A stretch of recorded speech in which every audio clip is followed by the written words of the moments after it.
মাননীয় অধ্যক্ষ মহোদয়, প্ৰয়োজনীয়তাৰ ভিত্তিত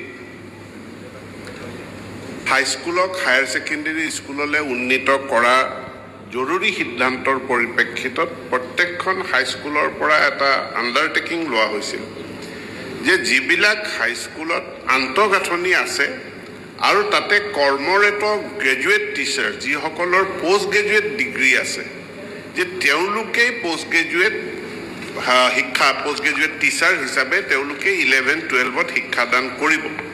কাৰণ চৰকাৰখনে তাত পিজিটি টিচাৰৰ পোষ্ট ক্ৰিয়েট কৰিবলৈ আমাক অলপ সময়ৰ প্ৰয়োজন আৰু নিযুক্তি কৰিবলৈও সময়ৰ প্ৰয়োজন।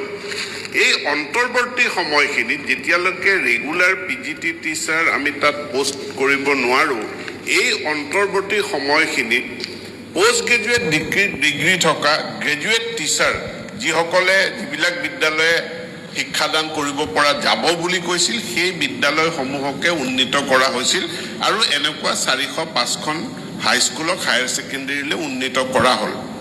এতিয়া ইয়াত আমাৰ পোষ্ট গ্ৰেজুৱেট টিচাৰৰ পোষ্ট ক্ৰিয়েট কৰিব লাগে, কিন্তু তাৰ মাজত আমাৰ যি ছাৰ্ভিচ ৰুল আছিল, ছাৰ্ভিচ ৰুলৰ ক্ষেত্ৰত এটা আমি প্ৰস্তাৱ ঠিক কৰিলোঁ যে আমাৰ শিক্ষা বিভাগত LP UPৰ কাৰণে বেলেগ, হাইস্কুলৰ কাৰণে বেলেগ ছাৰ্ভিচ ৰুল এইটো থকাটো অনুচিত।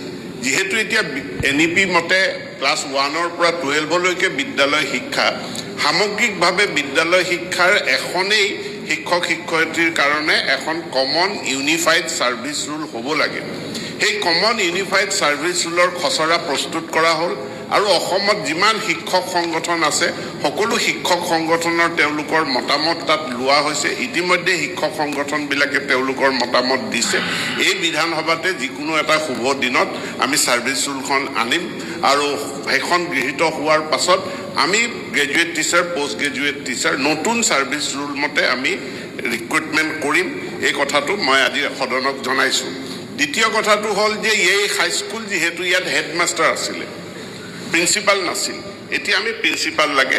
আমি ইতিমধ্যে প্ৰস্তাৱ প্ৰস্তুত কৰিছোঁ যে হেডমাষ্টাৰৰ পোষ্টটো এবলিছ কৰি তাত প্ৰিন্সিপালৰ পোষ্ট ক্ৰিয়েট কৰা বা হেডমাষ্টাৰৰ পোষ্টটো প্ৰিন্সিপাললৈ উন্নীত কৰা আৰু এগৰাকী ভাইচ প্ৰিন্সিপালৰ পোষ্ট ক্ৰিয়েট কৰা আৰু এইটো পোষ্ট ক্ৰিয়েশ্যনো সোনকালে হ'ব। সোনকালে হ'লে আমি এই বিদ্যালয়সমূহত আমি প্ৰিন্সিপাল, উন্নীত হায়াৰ ছেকেণ্ডেৰীসমূহত প্ৰিন্সিপাল আমি নিযুক্তি কৰিব পাৰিম আৰু নতুন ছাৰ্ভিচ ৰুলখন অহাৰ লগে লগে সেইখন ছাৰ্ভিচ ৰুলৰ অধীনতে আমি PGT টিচাৰৰ পোষ্টটো আমি ক্ৰিয়েট কৰিম।